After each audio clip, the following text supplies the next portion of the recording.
நம்ம variety rice ஒன்று பார்க்கலாம். அதாவது கலவை சாதம். அதுக்கு நெய் 1 ஸ்பூன் கலந்துக்கோங்க. 1 ஸ்பூன் 2 ஸ்பூன் நீங்கள் நெய் போட்டுக்கலாம். கடுகு போட்டுக்கலாம். கடுகு வெடிக்கட்டும். கடுகு நல்லா வெடிக்குது. கருவேப்பிலை சேர்த்துக்கலாம். காஞ்ச மிளகாய் சேர்த்துக்கலாம். நசுக்கின பூண்டு சேர்த்துக்கலாம். பச்சை மிளகாய் சேர்த்துக்கலாம். இது எல்லாமே நல்லா ஃப்ரை ஆகட்டும். இப்போ வெங்காயம் சேர்த்துக்கலாம். நம்ம இந்த பவுலில் 1 எடுத்துக்கோம் வெங்காயம். 2 டம்ளர் ரைஸ்க்கு நம்ம செஞ்சிட்ருக்கோம். இப்போ சால்ட்டு சேர்த்துடலாம். இது நல்லா வதக்கிக்கலாம். வெங்காயம் நல்லா வதங்கட்டும். இப்போ வெங்காயம் நல்லா ப்ரௌனாக வதங்கிருக்கு. இப்போ நம்ம பொடியாக நறுக்கின உருளைக்கிழங்கு சேர்த்துடலாம். பெரிய உருளைக்கிழங்கு 2 எடுத்துருக்கோம். இது நல்லா ஃப்ரை ஆகட்டும். இது நல்லா வேகணும். இதை நம்ம இப்போ மூடி போட்டலாம்.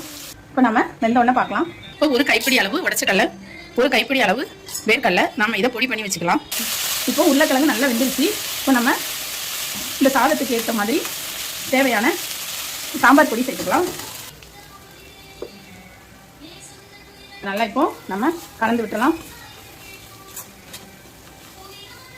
நம்ம நெய்யில் தான் எல்லாமே பண்ணியிருக்கோம். இது நீங்கள் குழந்தைங்களுக்கு லஞ்ச் பாக்ஸுக்கு கொடுத்து அனுப்புனீங்கன்னா ரொம்பவே டேஸ்டியாக சாப்பிடுவாங்க. உருளைக்கிழங்கு பொதுவாகவே ரொம்ப டேஸ்டான ஒரு காய் வகை தான். இப்போ இது நல்லா வெந்து நல்லா ஃப்ரை ஆகிருக்கு. இதை நம்ம எடுத்துக்கலாம். இப்போது இதில் வந்து நம்ம பொடியாக நறுக்கின கொத்தமல்லி சேர்த்துடலாம். அடுத்ததாக நம்ம அரைச்சி வச்சுருந்தோம் இல்லையா, பேர்க்கடலையும் உடச்சக்கடலையும் அதையும் சேர்த்துக்கலாம். இப்போ நம்ம இந்த கலவையும் சேர்த்துக்கலாம். இப்போ இதை நம்ம நல்லா கிளறிடலாம். இது சூப்பரான ஒரு கலவை சாதமாக இருக்கும்.